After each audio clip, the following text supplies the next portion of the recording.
Hello and good morning, good afternoon, whatever time it is where you are, wherever you may be. I hope you are having a wonderful day. My name's Aiden. I am in the same situation as everyone else, under lockdown. Um, but isn't the weather beautiful today? There's so much to be thankful for, even in this very difficult time. I'm actually meant to be training as a teacher at the moment. Obviously, all the schools are closed, so I haven't got uh, the usual constraints on my time that I would do usually. So in this time, I thought, how can I use my time best? What can I do? Um, I've started doing hobbies and things that I wouldn't normally do. This morning, I went into the shed, which we're clearing out. It seems like everyone's having a clear out this time of year, anyway. But this old bike was there. Lovely old thing, but really rusty, old fashioned kind of thing, not very sporty. I looked at it, and to be honest, I thought it's probably not going to work. It's not going to do anything for me. But I got it out, managed to pump it up, the tyres that is, managed to get it in working order, and actually something that was really old and rusty managed to give me good exercise and good fun out on a really beautiful day that we've got outside. Recently, I've been considering that perhaps the way that our culture views the Bible is a little bit like that. We might often see it as something old, ancient, in fact, something that is useless, something that isn't going to do anything for us in our day-to-day lives, especially not right now. But I want to examine that because I feel personally for me, and I've seen it in the lives of others, the Bible has been really relevant, really alive, even today, after all these thousands of years after it was put together, that it is still relevant. And who's at the core of the Bible? Well, I don't think you have to be a churchgoer or a Christian or a bishop or a vicar to know that Jesus is the main character. So, as you can see, I'm focusing on what is called the Gospel of John, which is in the New Testament, so the kind of second half of the Bible, and the first four books, first four chunks within that are basically just four blokes giving their eyewitness accounts of who this Jesus fella was. So John is the fourth one. He is sometimes referred to as the one who Jesus loved. So he and others identified that he was a really close friend of Jesus. So perfect kind of bloke to tell us about who this guy is, to expose him as to who he really is or what he really was, and to share how he viewed the truth to be in this instance. So, first of all, if you want to follow on, I am going to bring up the different sentences of this Gospel of John on the screen. But if you want to follow along, I'm going to suggest a couple of ways you can do that. Here's a great website, BibleGateway.com, and if you wanted to follow on today, simply go in the search bar, type John and 1, because we're going to start with the first chapter. Press enter, nice and easy, comes up there, and you've got everything that you would need to read at that point there. The other alternative, you could download this version, the Bible app. You can get it on the phone, or this is the PC version, and you'd want to scroll down until you find, there it is, Matthew, Mark, Luke, and then John. Tap on that, number 1, and it will come up nice and easy there. So that is if you want to follow on.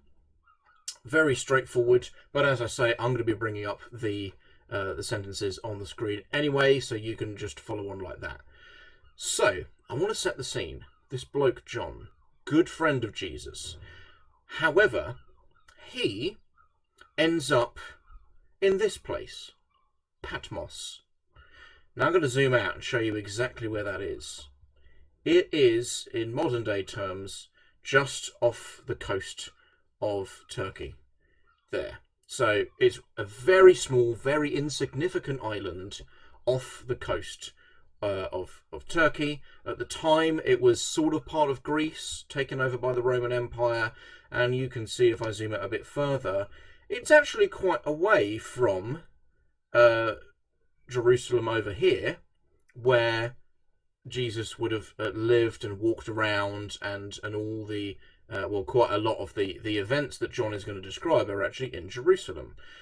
Now, the reason he's ended up there, and he's decided to write this short book from that place there, is he is a prisoner. He's ended up being a prisoner because Christianity, after Jesus lived and died, and then people are claiming that Jesus actually rose again and ascended to heaven and did all these other miracles, that belief starts spreading all through this part of the Mediterranean. And John, being a good friend of Jesus, being the one spreading all the news about this, is convicted because Christianity becomes outlawed quite soon after, pretty much imminently after it starts to spread. Everyone hates Christians. Everyone wants to see that strange religion die out before it can spread. And Patmos, that tiny little insignificant island, which I'm sure now is a wonderful holiday resort, was, under the Roman Empire, devoted to be, in fact, a prison island. So, here is the scene. John has written this book in about 90 AD, so we talk about approximately 60 years after the events of Jesus. And his miracles, and we often call it his ministry, and this is the political situation. We have the Roman Empire, they're pretty much at their peak at this stage. They've just conquered Britannia, so their empire goes all the way from the Scottish border up in the northwest, all the way down to Egypt in the southeast. Nearly all of Europe is under their control. All of the Mediterranean Ocean is ruled by them. All its different lands, all its different islands, are all under this one emperor. This Roman Empire is control of most of the known world at that time, in fact. And it was in this environment that this news about Jesus begins to spread. People get on boats, they take the news to different islands, to different cities all around the Mediterranean, and it is in this environment, and John is one of these people who spreaded the news, and he gets convicted and arrested, and he's basically in a labour camp for the rest of his life until he's a very old man. And later on in life, when he realises he can't talk to people face to face, so do you know what? He's going to write it down. And copies are going to be made of that, and they're going to spread all over this empire, and people in different places are going to read about it. And so, the Gospel of John is that written account. We have it written down, translated out of the ancient Greek language into our modern language. Now, I want to... Whoops. That appeared to be a little bit out of order. I'll just move that there. So let's make that a little bit smaller as well. So we have two men here on the screen. The guy on the left, sorry, that direction, is Heraclitus. Now, he is one of the many ancient Greek philosophers that were out there. Now, Roman religion and Roman philosophy is heavily based on the ancient Greeks that came before them. And this man is one of the blokes who had some very influential ideas. His ideas are very popular around the time that the other guy, John, is actually beginning to talk about Jesus. And Heraclitus, this ancient Greek man, had this word logos that he used to use, which means, I've got it here, the direct translation meaning word, but more specifically than that, it means divine order. In the same way that when I write something, let's say if I wrote a novel, or at the moment I'm writing essays for my course, because that's the only part that's continuing. When you write something, there is an order to it. We have grammar, we have sentence structure, we have spelling, we have punctuation. all these different things, and all those different things are necessary in order to make a coherent or a sentence or a paragraph or a story that makes sense. And Heraclitus used this word to explain that this is how he saw the universe. This is how he saw the world around us, with the sun, the sky, the beautiful bird song. All these things come together, and they are not just random. They're not just... There are sounds in words, of course, but they're not random sounds. They are ordered. And more specifically that, he went to say they are ordered by something divine. Now, he doesn't necessarily believe in the gods that the Bible talks about. He certainly didn't believe in the man called Jesus. He would have believed that that would come from other deities. However, this guy, John, starts to use this idea that actually, yeah, I'm not around Jews anymore, so I'm not going to talk in Hebrew. I'm going to use Greek words. I'm on a Greek island. I'm going to use their language to explain who this Jesus guy is. And he starts by using this word, and uses it quite a lot, logos, which we can call divine order. So basically, whenever you see words in the modern English versions of the Bible that has the capital W, that is this word logos, divine order. So I just wanted to give that a bit of a summary to help us get into it. So let's jump in. This is how John starts explaining God and Jesus. So, sentence number 1. In the beginning was the Word, logos, and the Word was with God, and the Word was God. So that divine order was with God, so it's hanging out with him, but it also is him. So something that is independent from him, but something that was also inherently part of him as well. Let's move on. He, so now this word has an identity, has a gender. He was with God in the beginning. So we have this logos person now, a man, is hanging out with God, and specifically has been hanging out with the God that made everything, has been there for forever, since before the world has been made. So, number 3, through him all things were made, and without him nothing was made that has been made. So he's pointing out that this logos, this word, was there, and actually the process of things being made in this divine order, he was actually an essential part of that. He's always been there, and without him nothing would have come together. So he was an essential part. Let's move on. So number 4, in him was life, and that life was the light of all mankind. So we're not just talking about rivers and mountains and rocks being made, but life, and not just plants and animals, but that life was the light of all mankind. So I'm actually saying, that was the pinnacle of creation, if you can phrase it like that. That all these things that are obviously beautiful, trees and hills and valleys, actually the cherry on the top of the cake, as it were, was mankind. And actually he's gone one step further to use this idea of light. So if we look at verse 5, the light shines in the darkness, and the darkness has not overcome it. Now, I'm sure I don't have to give you examples of stories of fantasy. Stories are a particularly good example where light and darkness is used as a kind of analogy of good versus evil. And that idea has been used in loads of different stories, because that idea is ancient in of itself. And back then they had the same principle. Light is good, dark is bad. There's no grey area in between. You either have light or you have darkness, which is an absence of light.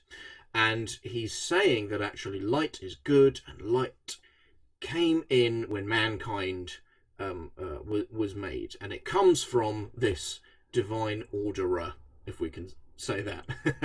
So, all was good, all was meant to be good. Mankind was meant to be nice and lovely. Um, and we'll see how that unfolds a little bit later. However, a little bit of a change of scene here as we now go to sentence number 6. Now, there was a man sent from God whose name was John. I'm just going to make a point. This is a different John. This John here is actually Jesus's cousin. And to differentiate, I'm going to call, so the John we're talking about now in the sentences is John the Baptist, you might have heard of. The John who wrote this down, is his official title is John the Apostle. So I'm going to use those terms to differentiate, basically. So, number 7, he came as a witness to testify concerning that light, that goodness, so that through him all might believe. Now, I'm sure John the Baptist wasn't able to speak to every single person in the world.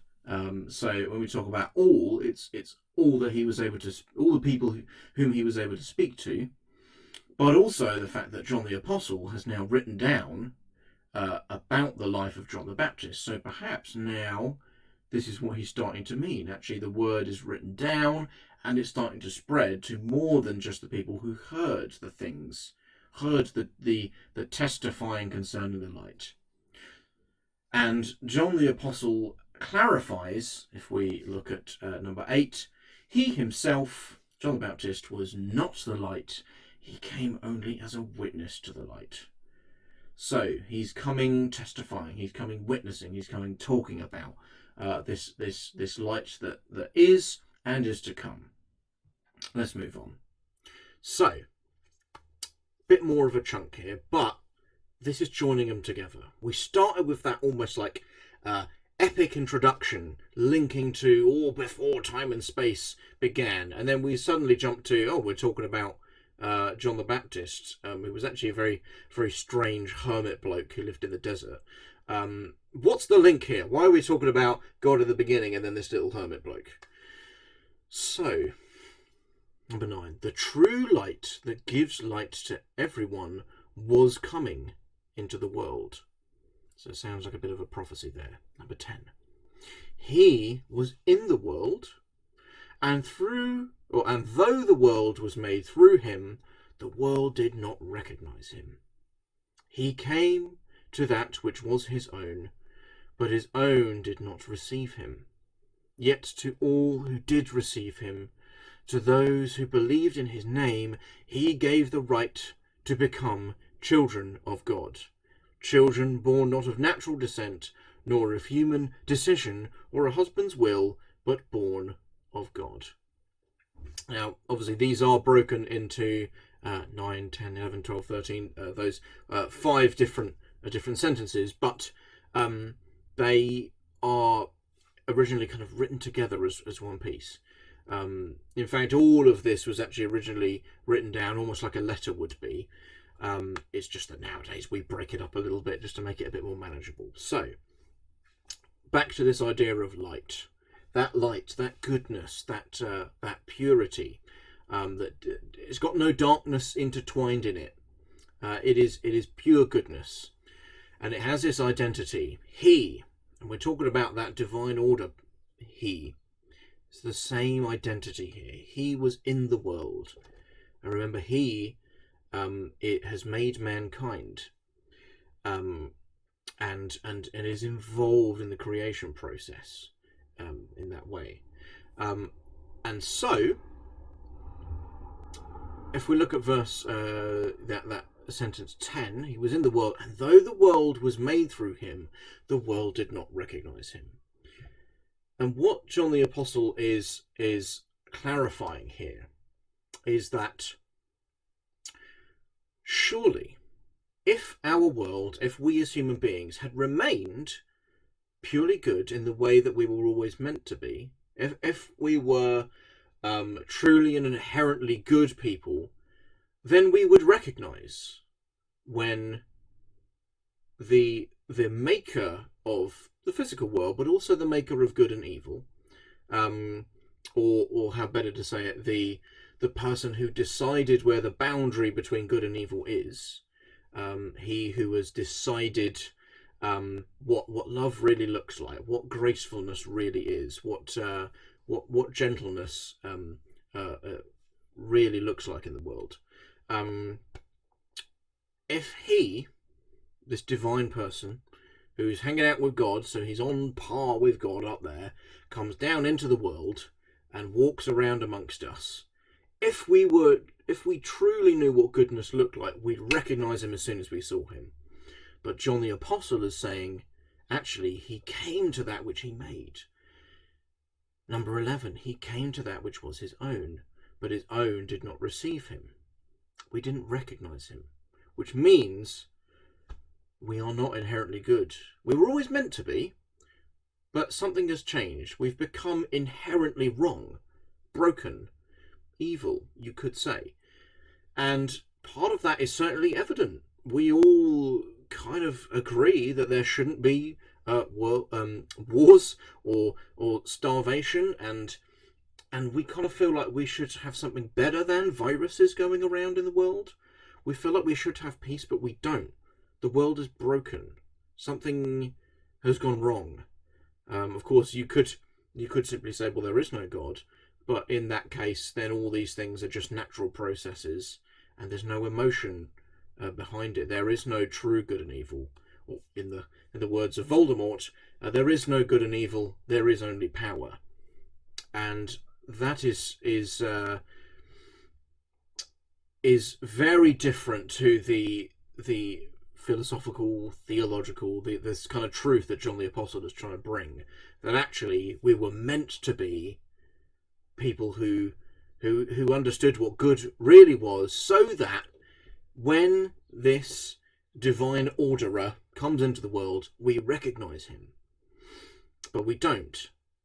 And yet, this is why John calls it the gospel, which is the Greek word for good news, for something to celebrate, basically. Because in sentence 12, yet all who did receive him, to those who believed in his name, he gave the right to become children of God. Children not born of natural descent, nor of human decision or a husband's will, but born of God. So he's clarifying, okay, when I say children of God, I'm not talking about children in the normal sense. I'm talking about the fact that actually we were all made, we are mankind, therefore we were made by this God who sometimes describes himself as Father. And what has happened is that because he's given us this idea of do you know what, I am God, I made the physical world, I'm therefore making, I'm telling you where the boundary between good and evil is. Once you stick to that, you'll be fine. And mankind has said, nah, do you know what, we want to steal, we want to lie, we want to commit adultery, we want to sleep with other people's spouses, we want to do all these different kind of things that are wrong in the eyes of God. And we've messed up that idea of what good and evil, where the boundary really should be. But we're given a chance to go back to that state of becoming inherently good once again. And that's what John means by being children of God. We've run away. We have sort of run away from that Father so much that we don't even recognise our own dad anymore. But he's saying, do you know what? The Father's love, this God's love, goes further than that. To say, actually, do you know what? I still love you. I don't care if you run away. I can't force you to come back, but I'm giving you the chance to come back if you choose to. So, let's move on. Number 14. The Word became flesh and made his dwelling among us. We have seen his glory, the glory of the one and only Son, who came from the Father, full of grace and truth. Now, I've put a little picture of the Christmas story, the Nativity there, which I'm sure many of us are familiar with from school days, watching your kids do nativity shows, or just you see it on the TV when it's Christmas time. John doesn't go into lots of details here about that whole part of Jesus' birth. This is all he explains, that Jesus has become flesh, that that divine orderer, that bloke hanging out with God, has now become a human being. And the chance has come for us to recognise him or not. And he specifically gives this idea, full of grace and truth, that there are, above all things, you could say, these two things that are super important: grace, so gracefulness, gentleness, love, compassion, forgiveness, all those things that we adore that are good in a human being. He's full of it. He's abundant with it. If we want to know how, what those things look like, how do we do it ourselves? We look at him. And also truth. You know, we've had all these fads about fake news. I don't know if you've noticed, but there's so many conspiracy theories going around now, more than ever, maybe, because the coronavirus is a strange thing, and people have a lot of time on their hands to sit at home and come up with ideas. And this sun coming into the world offers the truth, to get rid of all the wishy-washy stuff that fake journalism might try to produce, all the different ideas that philosophers try to come up with that conflict. Nah, do you know what? If he's coming from the one who made all things, he's going to come with the truth. He's going to know it, because he sees the world from an angle that we don't. He's above it all. So we come back to this John the Baptist, number 15. John testified concerning him. He cried out, saying, "This is the one I spoke about when I said, he who comes after me has surpassed me, because he was before me." So he's identified that even though actually this Jesus bloke he's my cousin, he is bigger than that. He's more than just a blood relative. He is the God made flesh. So, 16. Out of his fullness we have all received grace in place of grace already given. Now, grammatically, that seemed a bit weird to us, but basically that is an ancient writing style that they would put repetition in. I guess there are modern examples a bit like that. But grace in place of grace is basically saying there's an abundance of grace. Putting the same word twice in a sentence is ancient grammar for just saying there's lots of it, basically. So, number 17, for the law was given through Moses, grace and truth come through Jesus Christ. And the relevance of that, the law, the old Jewish religion that crops up in the Old Testament, we're now in the New Testament. The law, if I can put it like this, light and darkness, good and evil, law simply tells us where that boundary is. It tells us when we've gone too far into darkness, into something that's not good at all, and it kind of it tells us in the same way that that laws of our country help us to identify what are the parameters in which we should stay in order to be law-abiding citizens. But the law doesn't instinctively by itself, it doesn't inherently give us the things to do, doesn't give us a purpose. Unless you are a law bringer yourself, then you have a purpose to keep other people within that law. But the divine law, the moral law, the only law bringer is God himself in that case. He doesn't hire lawyers and set up courts and stuff, obviously. But we are therefore left in the place of, okay, we can see the law, we could read the Old Testament, but actually grace and truth, grace being all these lovely things, to love our neighbours, to care for the homeless and the downtrodden, and isn't it great that actually we're seeing more and more of that in these strange times? We're given something to do. The law doesn't give us that by itself, but grace and truth does. So I want to finish just with this. Number 18, no one has ever seen God, but the one and only Son, who is himself God and is in the closest relationship with the Father, has made him known.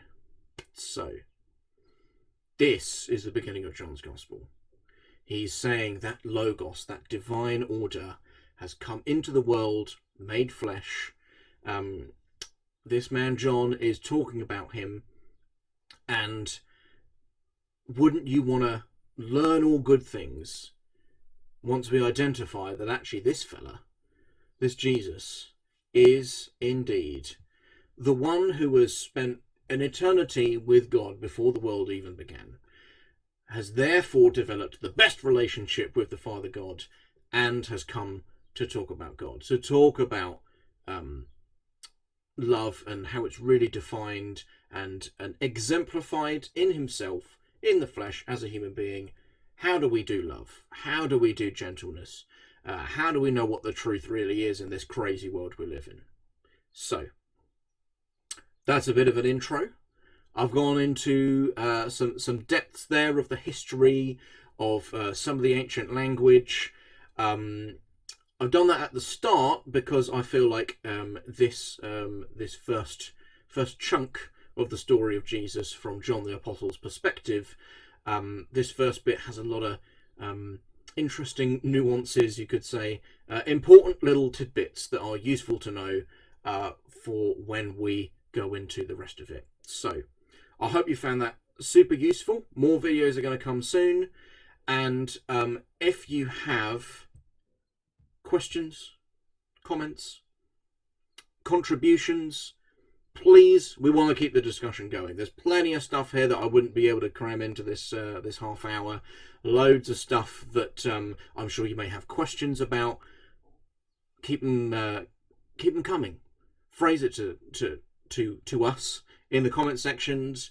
If you have me on Facebook or whatever, send me private messages. More than happy to grapple with that. No matter how tough your questions are, we want to hear them. So, until the next video, I hope you have a wonderful time. Stay home, stay safe, keep supporting our NHS, keep praying if that's something you do, keep loving one another, keep caring for family and friends, even if they are at a distance. So, until next time, goodbye, have a wonderful day.